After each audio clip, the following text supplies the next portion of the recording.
ये बात शाज़ो नाज़र ही देखने में आती है कि दुश्मन की फ़ौज अपने मद्दे मुकाबले के किसी फ़ौजी की बहादुरी की दाद दे और अपने हरीफ से ये कहे कि फ़लाँ फ़ौजी की बहादुरी की कदर की जानी चाहिए। सन 1999 की कारगिल जंग के दौरान ऐसा ही एक वाक़या पेश आ चुका है, जब पाकिस्तानी फ़ौज के एक कैप्टन ने इतनी बहादुरी के साथ दुश्मन का सामना किया कि इंडियन फ़ौज ने इनकी बहादुरी और शुजाअत का एतराफ़ किया। कैप्टन कर्नल शेर खान कौन थे? कैसे उन्होंने अपनी बहादुरी की वो मिसाल कायम की कि दुश्मन ने भी उस पर रश्क किया? और क्या पाकिस्तानी फ़ौज में कैप्टन कर्नल का भी कोई ओहदा है? मैं हूं मोहम्मद उस्मान मकसूद और आप देख रहे हैं द वॉइस ऑफ वर्ल्ड। आज हम आपको कारगिल के इसी मर्द मुजाहिद के बारे में बताएंगे। इस वीडियो को एंड तक ज़रूर देखिएगा। कैप्टन कर्नल शेर खान 1 जनवरी 1970 में पाकिस्तान के सूबा खैबर पख्तूनख्वा के ज़िला स्वाबी के गांव नवाकली में पैदा हुए।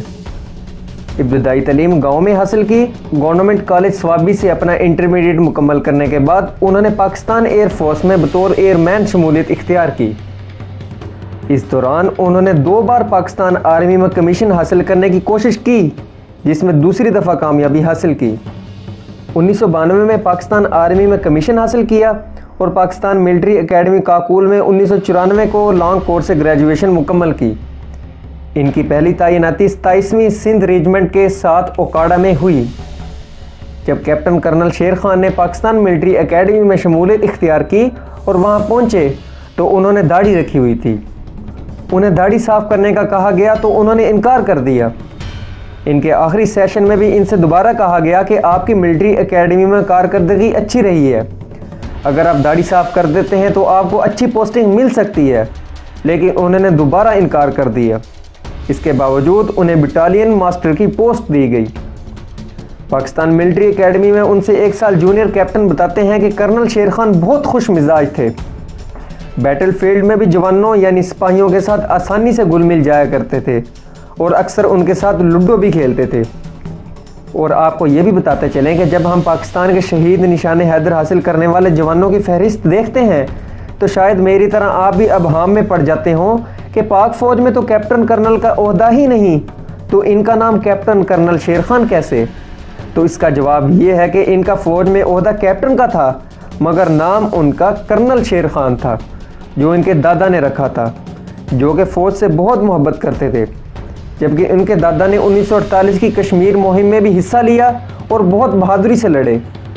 उन्हें यूनिफॉर्म में मलबूस फ़ौजी अच्छे लगते थे। यही वजह है उन्होंने इनका नाम कर्नल शेर खान रखा और ये ख्वाहिश जाहिर की कि इनका पोता पाक फ़ौज में शमूलियत इख्तियार करे।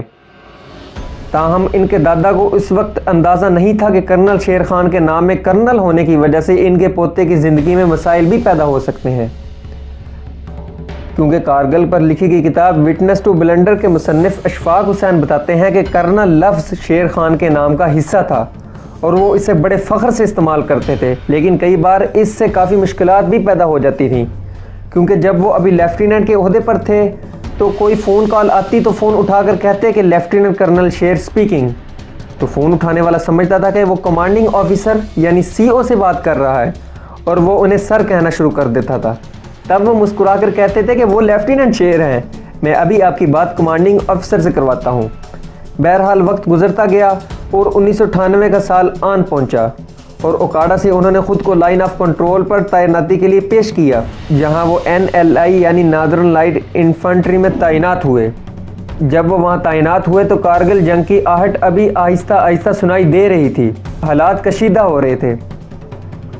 जनवरी 1998 के आखिर में वो डुमेल सेक्टर में तैनात थे।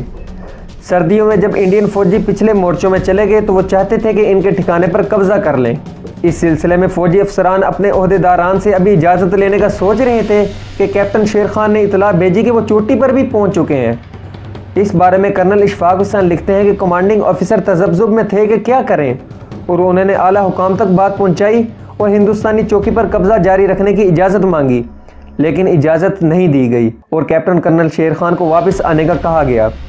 वो वापस तो आ गए, मगर आते आते हिंदुस्तानी पोस्ट की बहुत सी अलामती चीज़ें, मसलन इंडियन फ़ौजियों की वर्दियाँ, दस्ती बम, वाइकर गन के मैगज़ीन, गोलियाँ और कुछ स्लीपिंग बैग भी उठा लाए। अभी ज़्यादा वक्त नहीं गुजरा था कि पाक भारत कशीदगी ने जंग की शक्ल इख्तियार कर ली और 4 जुलाई 1999 को कैप्टन कर्नल शेर खान को टाइगर हिल पर जाने के लिए कहा गया। वहाँ पाकिस्तानी फौजियों ने 3 दफाई लाइनें बना रखी थीं, जिन्हें कोड नंबर 129 ए, बी और सी का नाम दिया गया था। इंडियन फौजी 129 ए और बी दफाई लाइन को काटने में कामयाब हो गए, जबकि इस शाम 6 बजे शेर खान वहाँ पहुँचे, हालात का जायज़ा लिया और दूसरी सुबह उन्होंने इंडियन फौजियों पर हमले का मंसूबा बनाया। जबकि दूसरी तरफ इंडिया की एक मशहूर मुसन्निफ़ा रिचना बख्श रावत ने अपनी मशहूर किताब कारगिल इन टोल्ड स्टोरीज फ्रॉम दी वार में लिखती हैं कि पाकिस्तान ने टाइगर हिल में 5 मकामात पर अपनी चौकियां कायम कर रखी थीं। पहले 8 सिख रेजिमेंट को इस पर कब्जा करने के लिए भेजा गया, लेकिन वो ना कर पाए। बाद में इनके साथ 18वीं ब्रिगेड को भी लगाया गया, तो वो किसी हद तक इस पोजीशन पर कब्जा करने में कामयाब हो गए। लेकिन कैप्टन कर्नल शेर खान ने एक जवाबी हमला किया। वो हमला नाकाम तो हो गया, मगर इंडियन आर्मी का बहुत ज़्यादा नुकसान हुआ। पहली बार नाकामी के बाद उन्होंने अपने फौजियों को दोबारा तैयार करके हमला किया। जो ये जंग देख रहे थे वो सब कह रहे थे कि ये खुदकुश हमला था, क्योंकि शेर खान जानते थे कि इस पॉइंट पर इंडियन फौजियों की तादाद इनसे कई गुना ज़्यादा है और ये मिशन कामयाब नहीं होगा। मगर उसके बावजूद उन्होंने हमला किया और लड़ते लड़ते शहीद हो गए। इंडिया की तरफ से इस लड़ाई की कमांड संभालने वाले ब्रिगेडियर MS बाजवा ने कैप्टन कर्नल शेर खान की बहादुरी की तारीफ कुछ यूं की। जब जंग ख़त्म हुई तो मैं इस अफसर की बहादुरी का कायल हो चुका था। मैं 1971 की जंग भी लड़ चुका हूं, मगर मैंने कभी पाकिस्तानी अफसर को ऐसी क़ियादत करते नहीं देखा। बाकी सारे पाकिस्तानी फौजी कुर्ते पजामों में थे, लेकिन वो तन्हा अपने आर्मी ट्रैक सूट में थे। ब्रिगेडियर बाजवा ने मजीद कहा कि कैप्टन शेर खान बहुत बहादुरी से लड़े। आखिर में हमारा एक नौजवान करपाल सिंह जो ज़ख्मी पड़ा हुआ था, उसने अचानक उठकर 10 गज के फासले से एक ब्रेस्ट मारा और शेर खान को गिराने में कामयाब रहा। इनके मुताबिक पाकिस्तानी हमले के बाद हमने वहाँ 30 पाकिस्तानियों की लाशों को दफनाया, लेकिन मैंने स्पेशल पोर्टर भेजकर कैप्टन कर्नल शेर खान के जस्ते खाकी को नीचे मंगवाया और उसे ब्रिगेड हेडक्वार्टर रखा। इसके बाद इनकी लाश को दिल्ली ले जाया गया और जब इनकी लाश पाकिस्तान भेजी जाने लगी तो ब्रिगेडियर बाजवा ने इनकी वर्दी की जेब में एक कागज़ का टुकड़ा रख दिया, जिस पर लिखा हुआ था 12 NLI के कप्तान कर्नल शेर खान इंतहाई बहादुरी और बेजिगरी से लड़े और उन्हें इनका हक दिया जाना चाहिए। यानी एक तरह से उन्होंने शेर खान को निशाने हैदर देने की सिफारिश की थी। 18 जुलाई की निसफ शब इनकी लाश को बज़रिया त्यारा कराची के हवाई अड्डे पर लाया गया। फिर इनका नमाज जनाजा अबाई गांव में पढ़ाया गया। इसके बाद फिर इनके जस्दे खाकी को इस्लामाबाद ले जाया गया, जहां फिर नमाज जनाजा अदा की गई। नमाज जनाजा में इस वक्त के सदर रफ़ीक तारड़ ने भी शिरकत की। यूँ फिर इस धरती के एक अजीम सपूत को अपने अबाई गांव लाया गया, जहां हज़ारों अफगानिस्तानी फ़ौज के इस बहादुर जवान को अलविदा कहा। इनके इस गांव का नाम अब इनके नाम पर रख दिया गया है।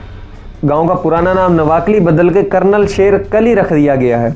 इनको पाक फ़ौज का आला तरीन फ़ौजी एजाज़ यानी निशान हैदर से नवाजा गया। खुदा इनकी कब्र पर करोड़ों रहमत नाजिल फरमाए।